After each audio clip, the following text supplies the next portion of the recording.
What is up, everybody? Well, guess what time it is? It is time for 2020. We haven't done one of these in a hot minute, okay? But we're here. We're going to talk about Oahe and just kind of dive deep into this, okay? And so, you know, it's Oahe. It's behind us, and I'm glad it is. But there's some things I learned there, guys. It was an interesting event. It was fun, but yet weird and different, and all the. It's just we'll talk about it. But that's what we're here to do, hang out with you guys. And I was thinking, like, where should we do the 2020? Should we put the boat outside under a tree and have it look all nice? You know what? Let's just get real. I'm going to hang out with you guys because sometimes it's just good to just grab a camera, sit down, and just talk. You and me, just hang out. I know that so many of y'all that watch this really enjoy these videos. It's just where I get real with you guys. I'll tell you what I like and don't like and what I did right and what I did wrong. And, you know, it's a learning experience for me, too. When I talk about it like this, it allows me to understand my thought process, break down the things that I did right and did wrong, and hopefully not make mistakes and hopefully get better. You know, that's what it's about, right? So this 2020, just figured I'd grab the camera, you and me hang out for a little bit. Before we get too far into it, I want to ask a favor of you guys. I'm going to drop a link in the description at the end of this video, and there's something really, really cool that we've been using. Anker, which is a company that makes portable batteries. We use all their batteries, use the small batteries on all of our filming. I have one of the Anker batteries in my pocket at all times when I have my Chesty on. We use them on the boat, but they have a awesome battery. It's called the 757 PowerHouse. All right, guys, here it is right there, the PowerHouse 757. We've had this battery on the road with us now for the last month and a half, and we've actually been using it like crazy. So guys, check out this. You have 6 AC outlets. Of course, you have the ones with the ground plugs as well, the standard plugs. You have USB plugs here, USB-C plugs here. Guys, you know, you're gonna keep track of your juice on this thing. You've got a car socket outlet. You're asking yourself, well, why would I need a battery like this? So here's why this battery is so cool, okay? It's not an everyday battery. The everyday batteries I use are the small ones. This is when we go on a long trip. When we jump in the truck and we're going cross country, we take this battery with us. When we're shooting TV shows, in the bass boat, we carry this battery with us because we can charge all of our camera batteries. We can keep everything on point. When we go offshore in the Freeman and we go overnight trips, instead of using all the batteries on the boat to keep all your stuff charged, we take this, it stores perfectly in the boat, and we're able to keep all of our stuff charged up and not drain our batteries down in our big boat. So check out the lights, guys. This thing right here, you have lights, so if you're camping, you can turn that on for a little ambient light. The other thing about this right here, this thing has the most advanced long-lasting batteries on the planet. The LFP lithium batteries, 3,000 cycles on this battery right here, and it's the best in the business for sure. The other thing about it, you have peace of mind, you have a 5-year warranty on this battery as well. So guys, that's a lot of time. A good warranty goes a long way. So check this out. It tells you where the state of the battery is right now, but the great thing about this battery is you can recharge this battery from 0 to 80% in just 1 hour with the bidirectional charging system that this thing has inside. I mean, this is not just some regular battery. This thing is highly advanced, and Anker has done a fantastic job with this thing right here. Highly recommended for a gift. Highly recommended if you guys are going to go on a long trip and you need a battery. Hey, it's the deal. Anker's done a great job once again. And they not only have this battery right here, which is their biggest one they have, but they also have 2 other batteries in this lineup. They have a 521 and a 535, and you want to check those out as well. So again, Anker's done a great job with this battery. Do me a favor, guys, check this link out for me, okay? They're sponsoring this video. They want you to see the great technology they have here. And also, if you think of someone that may need a battery like this, share this out, okay? Pass this on, let them know about it, and check it out. Anker builds great products, and they stand behind their products. Again, with a 5-year warranty, you can't go wrong. So that is it, guys. 2020 is upon us. Our season is over. And I am going to do, and I want you to drop a comment, let me know. I'm thinking about doing a 2020 full season recap, okay? And that's where we'll break down the whole season, kind of my thoughts. There's some things that went down that I've kind of got perspective on now, which is interesting. I want to share that with you. There's some moments that happened throughout the year that really made a big difference on where we finished this year, but we accomplished goal number 1, which was make the Bassmasters Classic. So we don't have to sweat out this year at all. We don't have to sit here and sweat waiting for someone to win an Open to get in. We're not on the bubble. We are in the Bassmasters Classic. Isn't that right, Hillary? Yeah. That's what I'm talking about. Isn't that right, McCoy? Look at that. Look at that excitement. Would you look at that excitement right there? He's like, what are you putting me on film for? I don't want to be on film. He's got his hunting shirt on and everything. Where you going, man? You going hunting? No. We are going hunting though, aren't we? Yeah. We're going to go. I'll tell you what we're going to do, guys. Yeah, we're going hunting. Am I invited? Can you pull a bow back? Yes. I have a bow in my room that I practice with every day. You know where we're going? South Dakota. Really? Yeah. Didn't y'all just come from there? Oh, we did. We did. And we're going to talk about that one in a minute. The moon. The moon. It was fishing on the moon. Yes, it was. Ooh. Ooh. It's kind of like alien type. You know, like you're like, I don't know. It's got an alien feel. Fishing on the moon. It definitely was weird. It was like the, look, not to throw shade at Oahe. I liked it, but it was so different. I'm not sure how I feel about it. I feel weird. Like weird. I don't know. It was just, it was fun, but weird in a way, because there was like 7 trees on the whole place. Like a whole bunch of rocks and a lot of dirt. Like a lot of dirt. Like more dirt than I mean, it was just like, actually, you know what I wanted to do every time I looked over at the shoreline?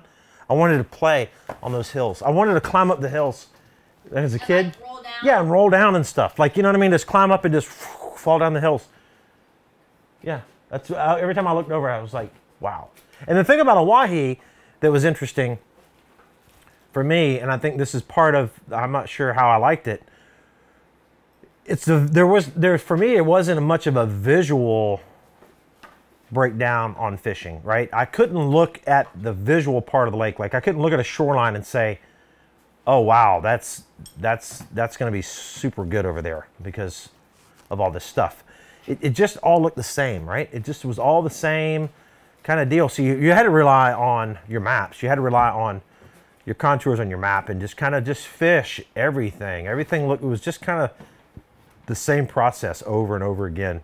And so you had to find an area of the lake that had the concentration of bigger fish. There was a lot of bass in Oahe. I mean, I caught 30, 40 fish a day and just didn't catch very many big ones. And that was the issue. And then the few nice ones that I did hook seemed to get off. I had another issue there. It just, I don't even like talking about it anymore at this point, but it is what it is. We're okay with it. But Oahe, she did me a little dirty, okay?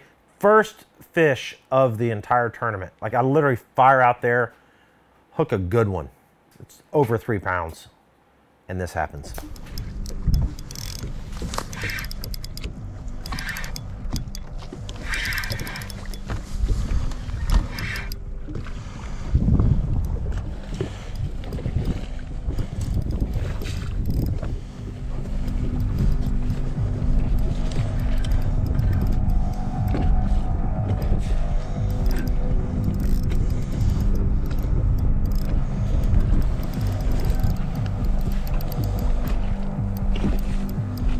Seen him yet, dude. He's mad. It's a good fish. Oh yeah. My line broke. All right, so yeah, that's kind of crazy, right? My line broke. Now you say to yourself, oh, that's terrible for P-line, right? Why would you put a fish breaking your line? Look, number one, I don't care what line you use. Your line's gonna break every once in a while. But I can tell you right now, I can count on one hand how many times my line's broken using P-line, and that's like 2 times ever in my life. And the reason that line broke, I'm gonna be straight up with you, it wasn't the line's fault one bit. It wasn't the knot's fault one bit. When I was fighting that fish, it was a weird deal. It was like I was fighting the fish, and I could feel something rubbing really odd, like it was going when it was the fish changed direction. This fish, by the way, those fish are nuts, man. They literally, they change directions more than any other smallmouth I've ever hooked in my life.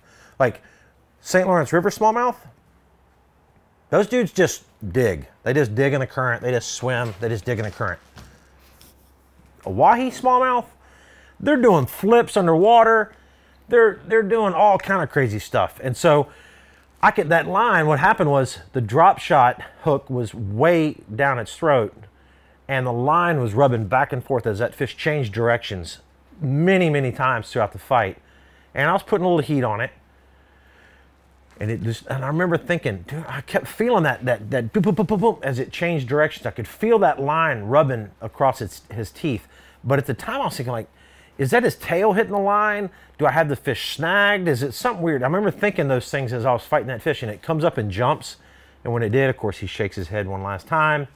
By then, he sawed through the line. Fish broke off, gone.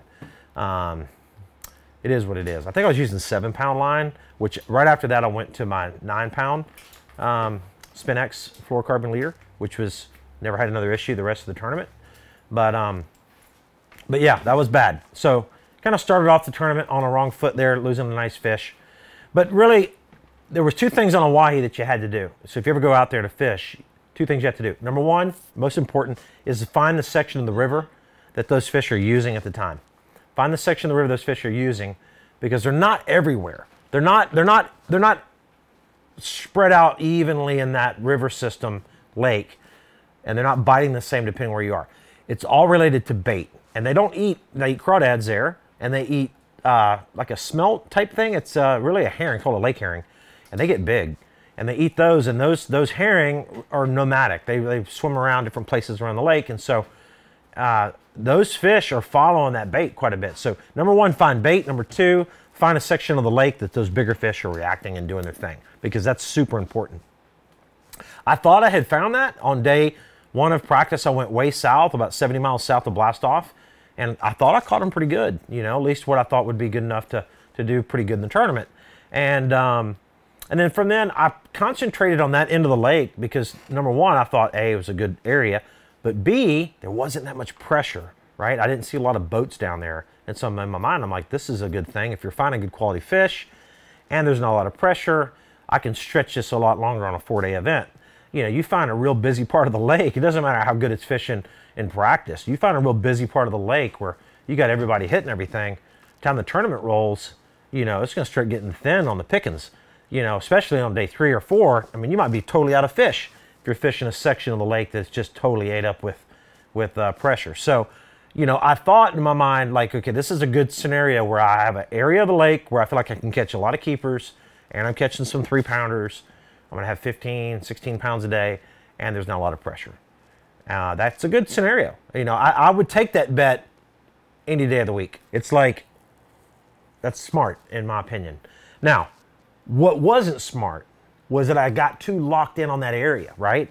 I got too locked in on that area, and what I mean by that is I put all my eggs in that section of the lake when I could have easily expanded that into some different parts of the lake that I didn't check, like from Blastoff down 30 miles or so, which so happened to be the area of the lake that the guys caught them the best in. And they might not have been catching as many fish as I was, but at the end of the day, it's not how many you catch, it's what they weigh. So they were catching bigger fish down there on some of those points. And I really feel like I messed up the first day of the tournament as I'm running in the lake, and I'm kind of seeing where everybody's stopping, and I'm like, oh man, there's a lot of boats over here, there's a lot of boats over there.